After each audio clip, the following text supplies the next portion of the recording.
Good afternoon. My name is Kevin Jess. This is University of Marion Nursing 601. I am here doing the community meeting evaluation professional blog. I am here to go through, as the syllabus states, 3 meetings regarding discussing the meeting details, evaluation of the meeting, in which I will, for the most part, follow Figure 731 of each meeting, and also strategies if I was the leader of the meeting, what I would do moving forward to make it more effective. So the very first meeting in which I decided to attend was our Nurse Manager Director meeting, which is done at the University of Minnesota Medical Center. It is conducted every third Wednesday of the month for 2 hours from 9:30 to 11:30 a.m. I am an active member as a Nurse Manager of the Adult Solid Organ Transplant Unit.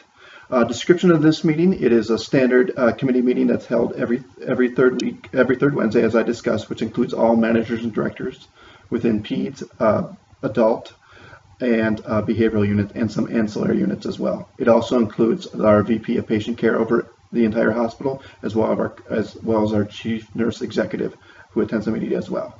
The purpose of the meeting is to work together collaboratively to plan, coordinate, and direct all pertinent nursing operations that occur at University of Minnesota Medical Center. Regarding the effectiveness of this meeting, the meeting started on time. It was attended by around 45 members that signed in, which is a good number between the 40 and 50 as referred to Roussel's text in Chapter 7. The meeting's scheduled agenda was sent out to all members at least 5 days in advance with things that you could look at beforehand to be well versed of what was going to be discussed. There is 2 representative nurse managers, one from adults and one who PEDS, that chair and co-chair at the meeting. They followed a very timeline agenda that had start and end times for everything, except for the new members or announcements of the logistics at the beginning of the meeting. Important items, like I said, had start and end times. Specific ones we talked about was that we just had Joint Commission come back and findings and action plans revolving around that, and a new leadership initiative to be more visible on the floor and wrapping around how we're going to strategically do that moving forward throughout the house. The meeting was 2 hours leading up to the lunchtime, so there was some feeling of not being totally on point towards the end as it got towards the lunch hour. The chair is very good at transitioning between speakers and topics throughout the meeting, and the co-chair acted like a procedural person that was good at timekeeping and letting speakers know who were there presenting when their time was up, and then we had to move on to a next topic. There's no items specifically that needed further study in this meeting or had to be gone to subgroups. There was always a support person, there usually is, for this monthly meeting if there's anything from an IT perspective that needed help with. Regarding roles for this meeting, every meeting there is a co-chair that gets one of the representatives that is a recorder to do the minutes of the meeting, and that's separated throughout the meeting to different various members. The C&E there, especially when we talked about the Joint Commission and action findings and next step, very much acted as evaluator critic and standard setter of like, how are we going to do this moving forward, about being proactive versus reactive. The VP of Patient Care chimed in around the same topic, but more of an energizing role as far as pairing the good work that we've done, but how can we challenge us to raise the level moving forward regarding these actions. Group dynamics, according to Roussel text, I put this group at the norming phase. There's very much established objectives, and we're all there working towards a consensus. This is definitely a lively group discussion that happens month in, month out, but there's a common understanding of the group goals as a whole.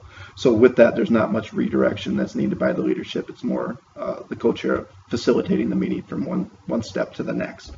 So overall strengths of the meeting: very effective chair and co-chair that are well-tuned, paced, and make sure the appropriate items get discussed, and published agenda that's out in advance so people are aware of what we're going to talk about. Some weaknesses is better stated purposes when we actually have agenda items. What is the purpose or the objective for the people attending the meeting that they're supposed to get out of it to send out to their constituents once they leave the meeting? And also, meeting minutes tend to come out a week or 2 later as opposed to shortly thereafter to keep the momentum going about what we discussed. So strategies, if I was the leader of the meeting to make it more effective, would be identify agenda items and their intended outcome for each member attending there so they know moving forward what they need to send out to their staff and communicate to them, and also to publish meeting minutes in a more timely manner shortly thereafter to keep that momentum going as well. The second meeting I attended is also at the University of Minnesota Medical Center, and it's the Restraint and Seclusion Quality Improvement Committee meeting. It's done once a month, every Tuesday from 1 to 2 p.m. I went to the October meeting just recently here. I am the nurse manager representative in acute care for Med Surg. There is about 10 members that have acute care med surg for adult and peds and behavioral, and there's CNSs, clinical nurse specialists from each one involved on that, as well as ED departments and an ED/MD that comes to it as well as an IT representative. The purpose of this meeting is to evaluate and identify areas of opportunity in education in case of regarding restraint and seclusion at UMMC and regarding nursing and physician operations. In evaluating the effectiveness of this meeting, it started right on time. There was a quorum existed, everyone was there, was present and accounted for. There was no agenda given out prior to the meeting, and that's been the case for many meetings I've been at this case. There's an adult and peds CNS that chair and co-chair and facilitate the meeting. The small dull items like introductions and approval of the minutes is done quickly and effectively at the beginning of the meeting to move on to more meatier topics. We had much to talk about regarding restraints and bundles as far as redoing education regarding RNs and NSTs, and also follow up on Joint Commission action plans. There was no time for the agenda items, and we didn't again get the agenda beforehand, so that made it challenging. The meeting chair is very good at asking for opinions from everybody involved, and the meeting is right after lunch, so that could have added into the timing as far as people being awake and alert as far as being engaged on it, but overall it was done very well. The chair is very good at facilitating us to talk about and give our opinions on things. That goes into the roles for the group members within this meeting. The adult CNS, who's the chair, is very much an opinion seeker. He always has been, looking for everyone's opinions and input on all topics to see all different sides. The behavioral CNS, who acts as the co-chair, is much more, she's been there a long time, of an orienter.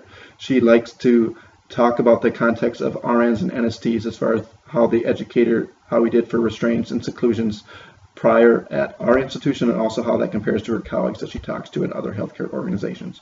And the adult EPIC people, the IT people in this group, have always been much more the energizers, keeping people up about how positive and what great work we're doing and how much further we can further our cause. Regarding the group dynamics, according to Rousseau, for this is definitely in a working, performing phase for them. Everyone is there. It's a smaller group. The members are very invested into this work here. Very much open discussion and disclosure about opinions and feelings. They work in a group. Any kind of outside work we didn't have on this time. People do the work. They get it done. There's not much leadership that needs to tell people what to do in order to facilitate that to occur. So overall strengths of meeting number 2. Very effective chair and co-chair, clear and focused purpose of why we're there, and members are very engaged and invested. Regarding the negatives or things to work on, post agenda ahead of time and having specific times so we can use our time most effectively to move things along. So that leads into strategies to be more effective is provide an agenda in advance of the meeting, more direction as far as time spent on the specific topics so we can make it more effective in our decision making in a more timely manner. The very last meeting was a city council meeting in the city of Blaine, in which I now reside as a resident. The description of the meeting is 2 hours. I went to the September meeting, and it's later in the evening from 7:30 to 9:30. There's 6 council members for the 6 different areas of Blaine and the mayor who acts as the facilitator. The purpose and mission is to provide ongoing quality municipal services and to bring quality and balanced residential and commercial development through the city council, its staff, to its residents. Overall effectiveness of this meeting, it started very much right on time at 7:30 p.m. There's a quorum existed with all council members and mayor and pertinent people like finance manager and police commissioner that were there for the meeting agenda. The meeting agenda was on a very strict schedule as parliamentary procedure, way different than the other meetings I alluded to before. The mayor was a facilitator, and the meeting was easily, as far as the dull items, call to order, making sure all the bills are paid in one motion and stuff, things that just logistically needed to get done were done in a short period of time. Important items were left there after that is regarding business proposals or administrative things. There was more time left for that, and the parliamentary procedure went back and forth. There was much heated discussion regarding a lot of issues regarding putting up a new auto shop or increasing a tax levy and stuff. There was many talks back and forth and votes back and forth regarding that's concerned, and that left the end of the meeting lasted a little bit long, even with the strict schedule. They finished slightly later than they planned on doing. Regarding roles, the mayor was definitely a procedural technician as far as following parliamentary procedure. Many council members, I would put them as opinion givers as far as the best use of using resources with their business acumen, and also before regarding what's best for them to do as far as the city. Group dynamics, many council members are new to the council. I would put them in the conflict norming phase. Many healthy discussions on topics, but while there were some strict procedures that needed to be followed with parliamentary procedure, it was difficult and challenging to see who had influence. So strengths, it was very well structured, well outlined purpose and goals and outcomes and objectives. But the weaknesses is a possible group cohesion and the way and trust in members. Strategies to make it better, the leader, i.e. the mayor, if I were them, to spend more time outside of them to get to know people and their positions and how to develop better working together to empower better team decision making for the city. That is my review. Hopefully you enjoyed it. Thank you very much.